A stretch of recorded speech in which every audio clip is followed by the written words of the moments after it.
All right, so while I share my screen, sometimes WebEx isn't the most friendly with larger displays.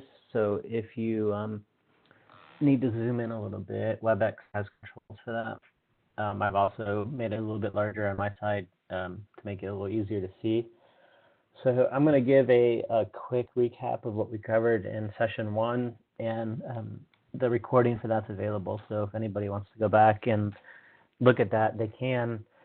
So what we covered last time is that LTI 1.1 and LTI 1.3, which is wrapped into LTI Advantage, is very similar, but one of the main things that have changed is the security mechanism. So LTI 1.0 and 1.1 used OAuth 1, which officially has been deprecated for a few years at this point.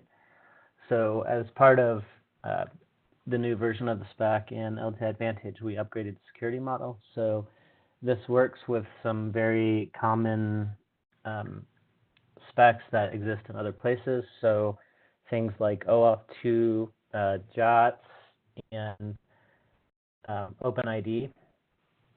So most of the work that's been done in LTI 1.3 or LTI Advantage at this point is actually making the spec easier to use because it's very consistent with these other specs.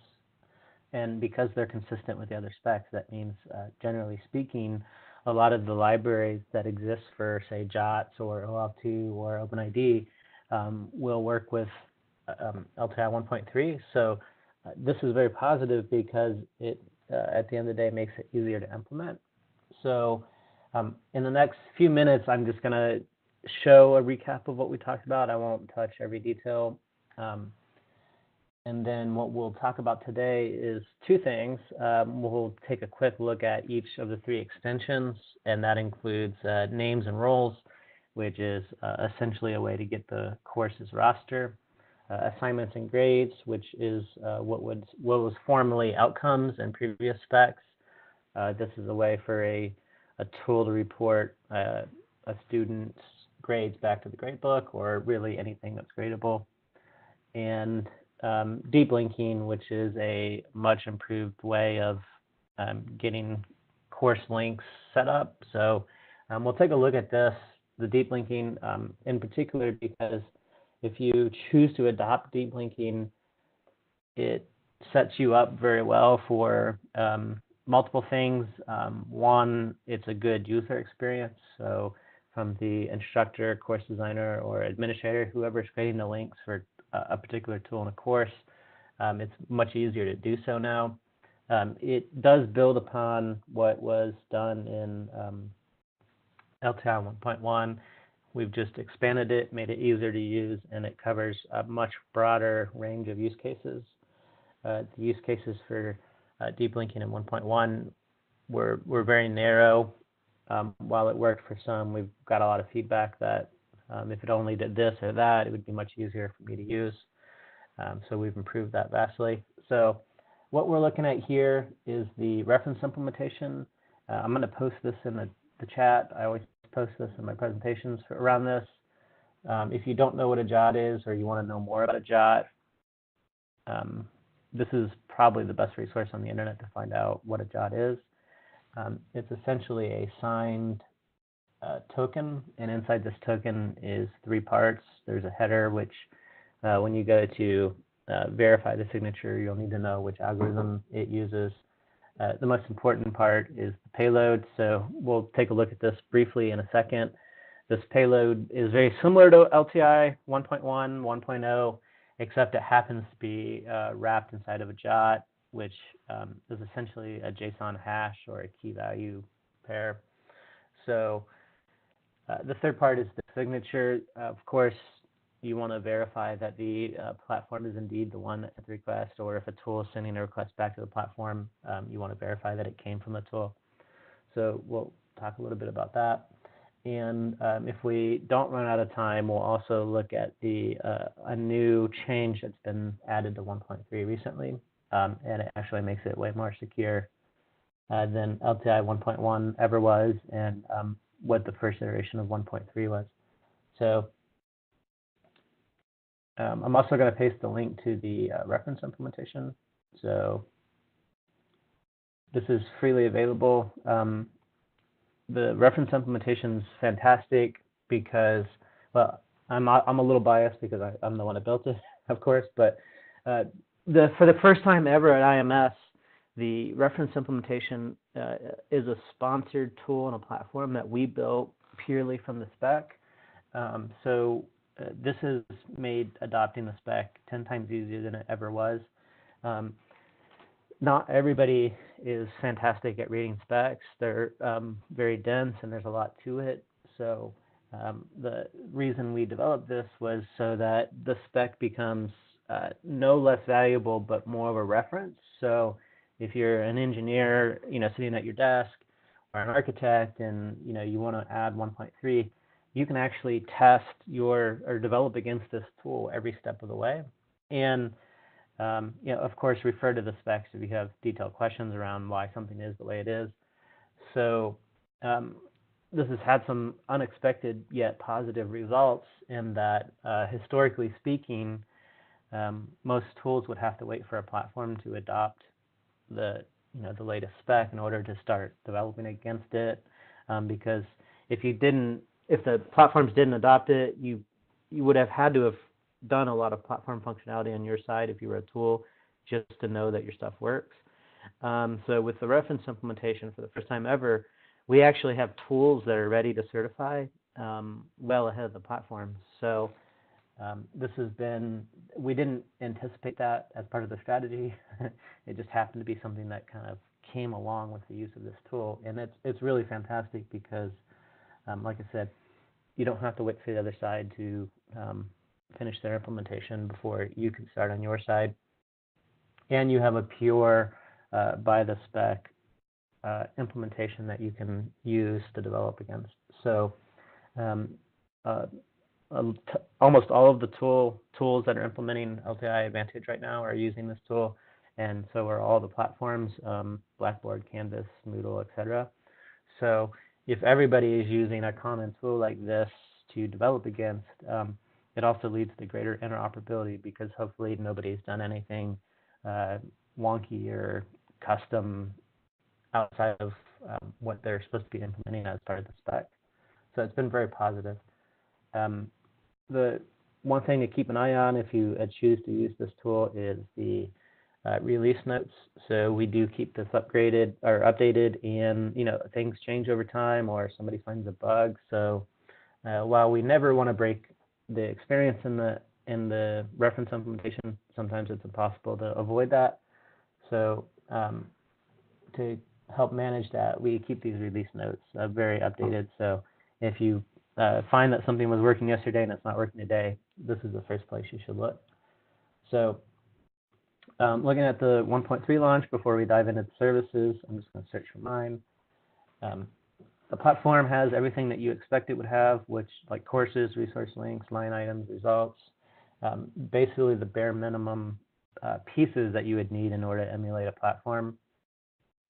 So I'm going to click on resource links. I'm going to select the user for my launch. Typically, of course, the user would actually be logged into the LMS, and you wouldn't select a user to choose from. In the reference implementation's case, since it's built more as a tool than a platform that would be in production somewhere, you can actually choose which user you want to do a resource link or a LTI launch with. So we're going to choose Mr. Jada here.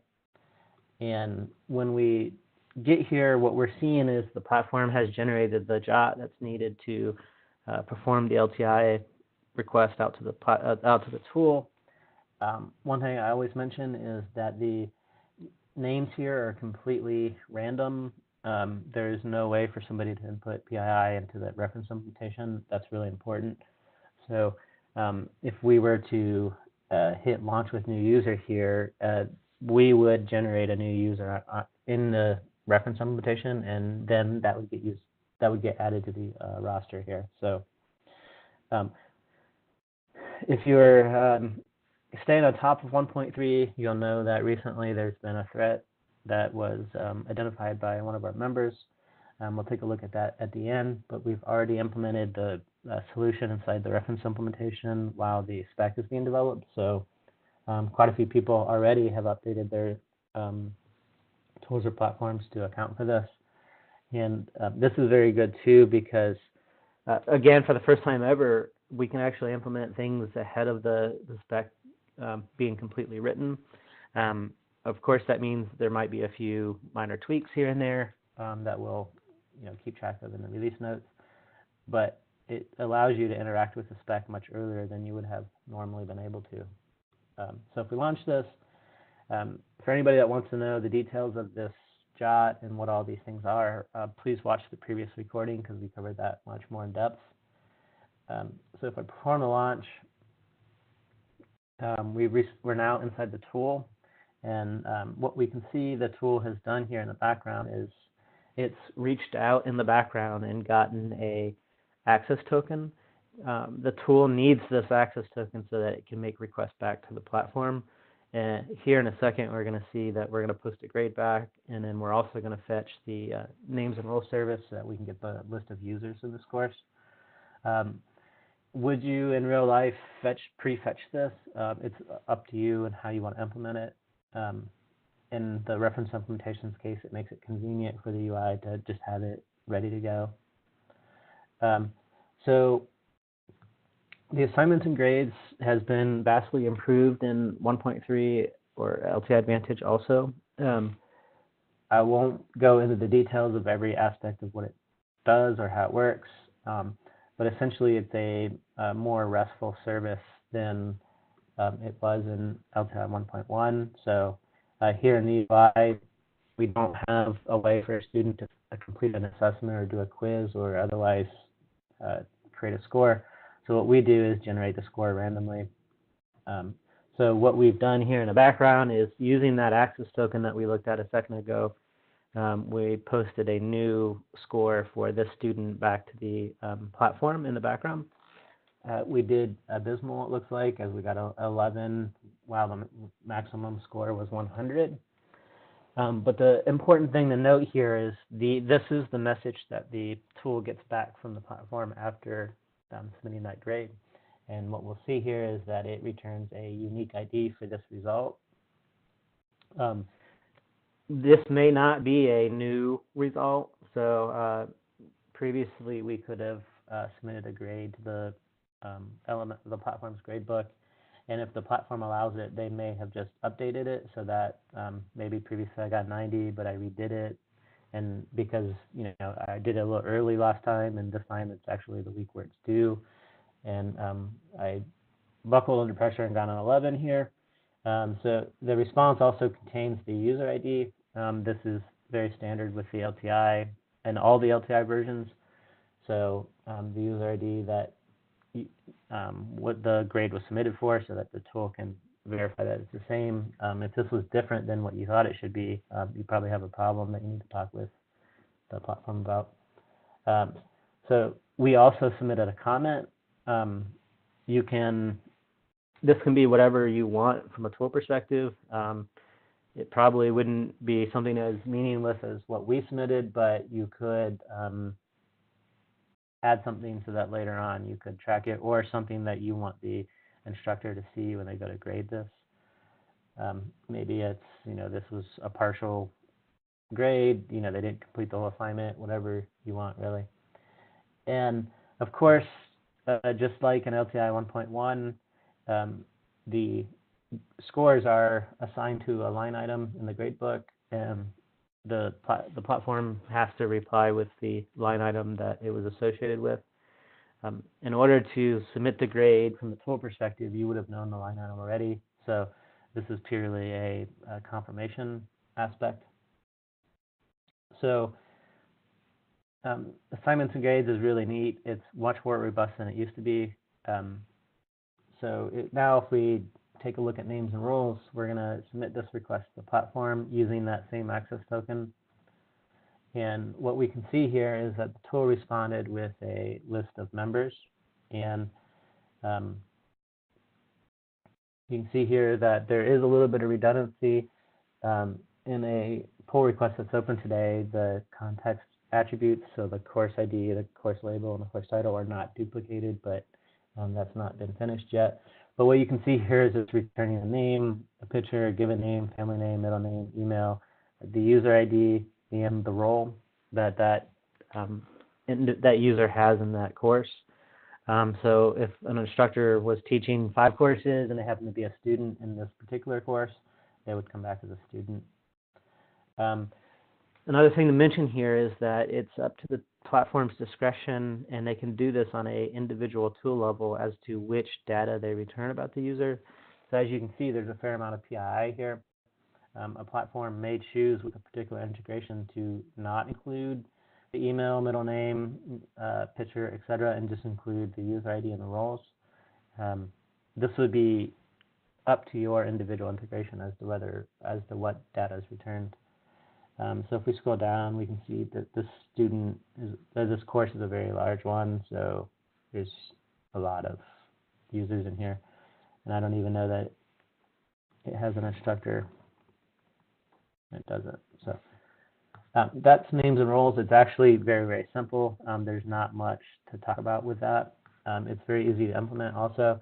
And how did the tool know where to submit the grade to, and how did they know where to fetch the roster from?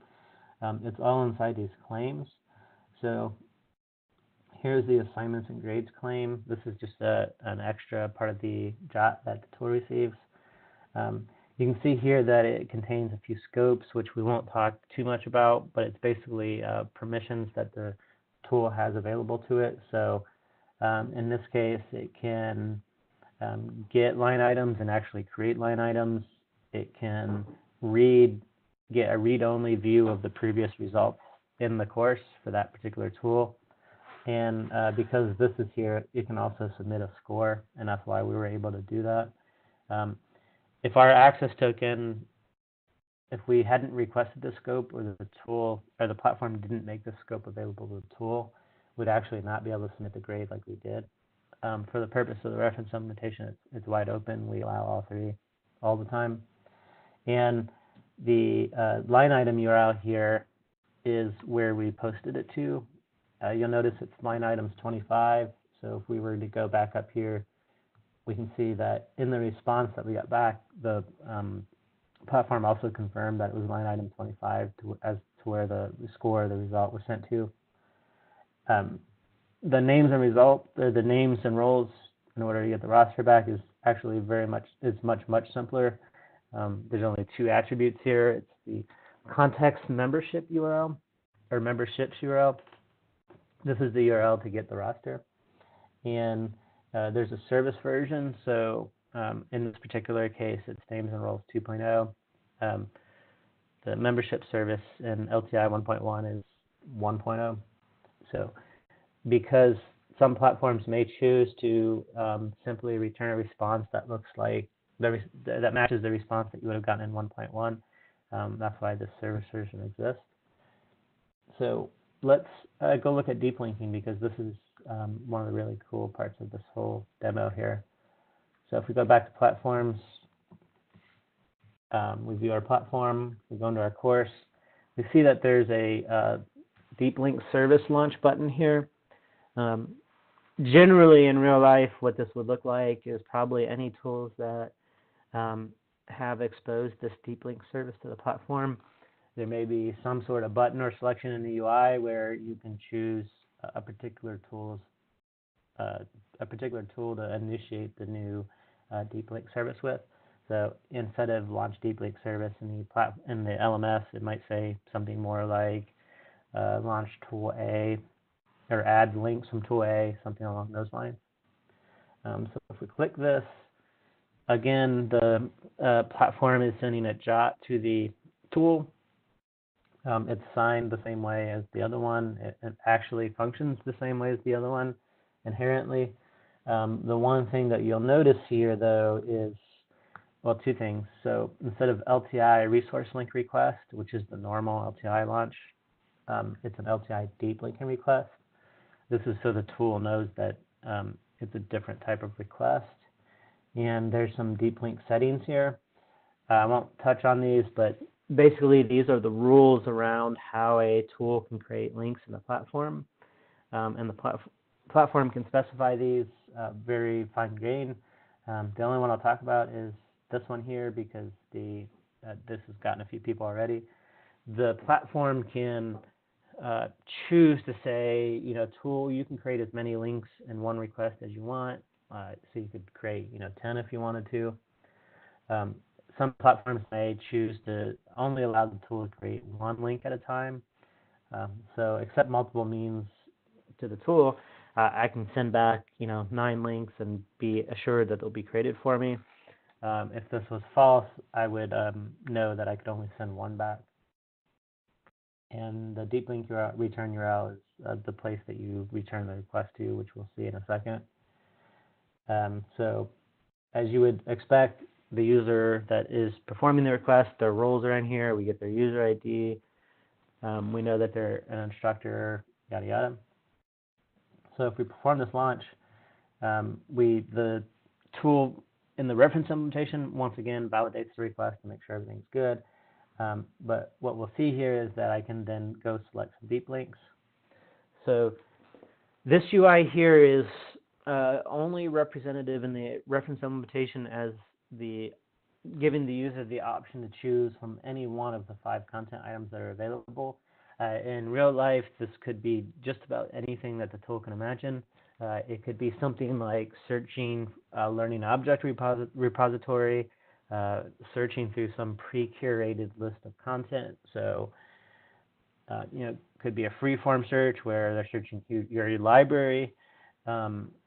Literally, how and what you do with this screen is up to you, and it all depends on the type of links that you're creating in the platform. So the instructor would see a UI in the happy flow and choose, 1 or 2 pieces of content, and they get created. The thing that goes unsaid here is if a tool knows ahead of time what link should be in the course, they actually don't have to present a UI at all. They could just instantly send the request back to the platform and say, hey, these 3 links are supposed to be in this course. That's what I want to add. And the user doesn't have to see anything.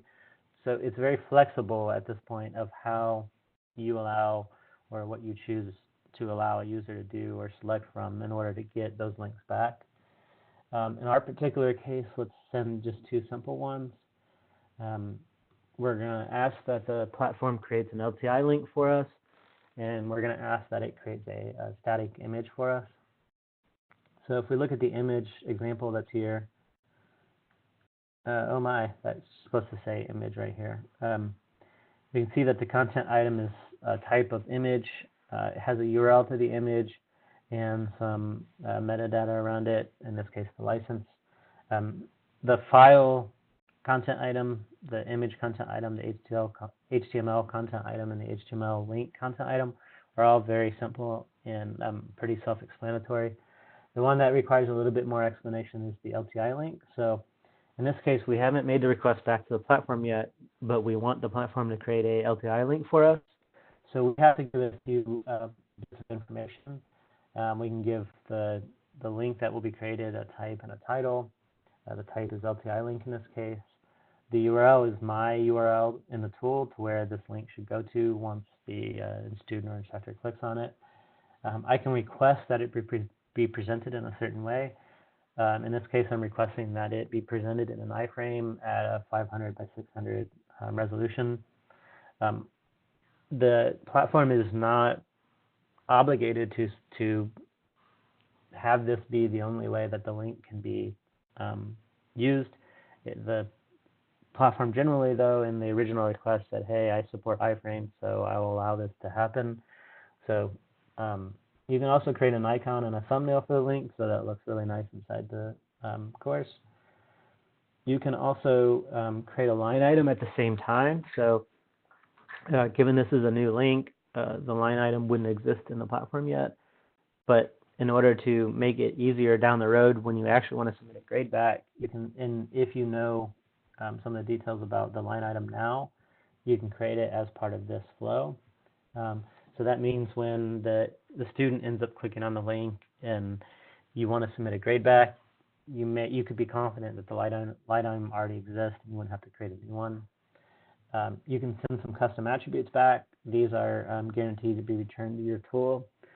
So it may be an internal identifier for your link or something like a due date. So if we click this, again, the tool is sending a JOT back to the platform. And if we follow this, what the UI is saying here is, hey, I created these 2 resource links for you, and they're now available. So if I wanted to launch this resource link, I could. So given we only have 4 minutes left, I'm going to kind of burn through the next part really quick.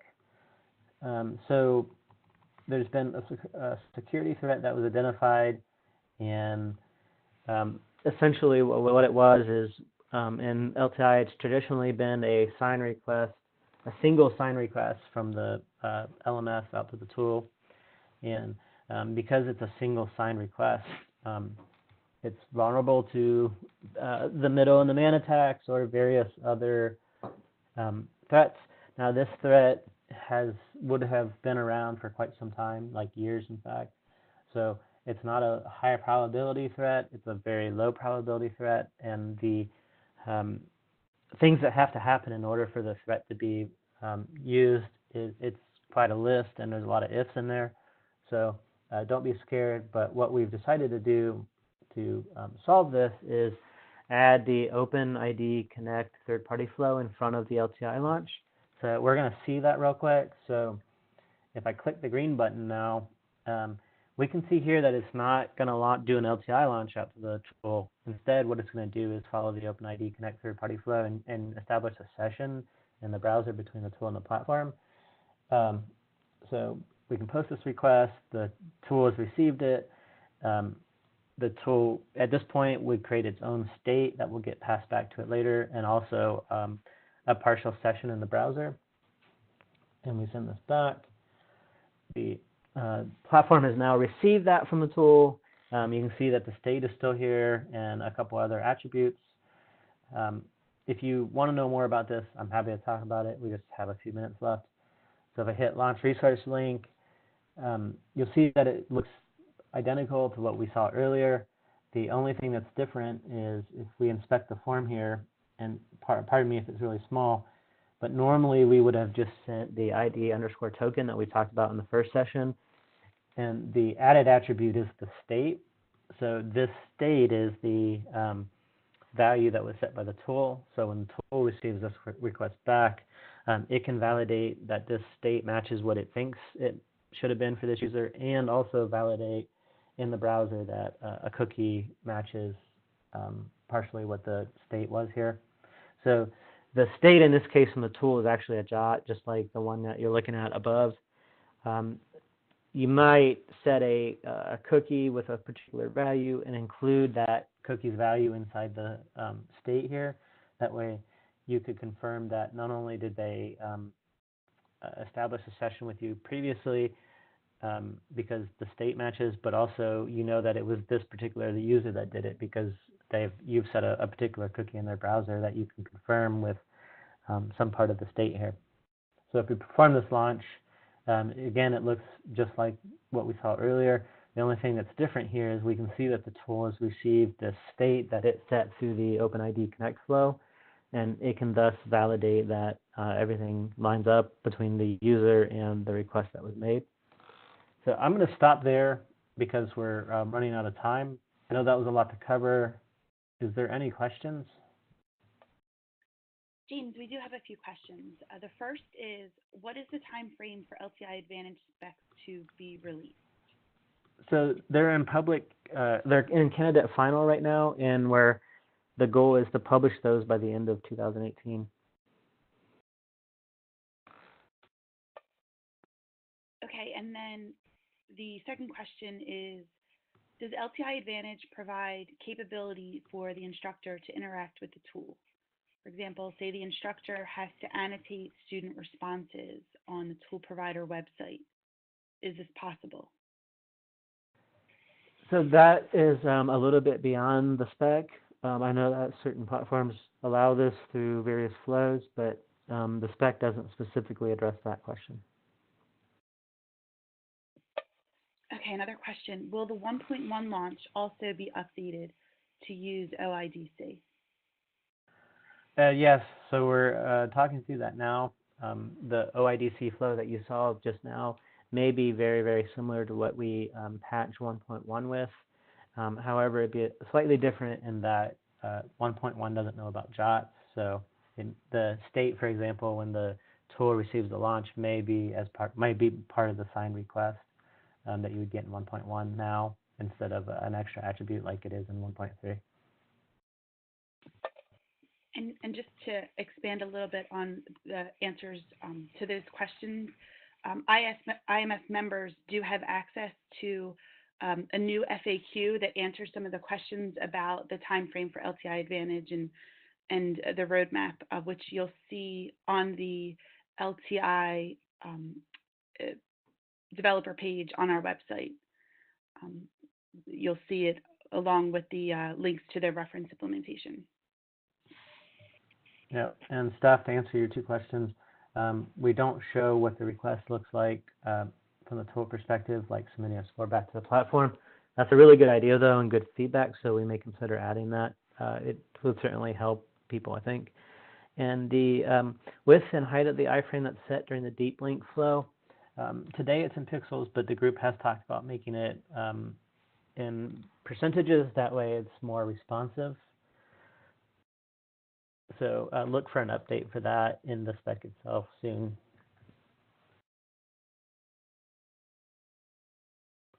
Canvas, Blackboard, and others have said that that's not a problem, but they actually kind of want that too. So there's not a lot of obstacles in making that happen.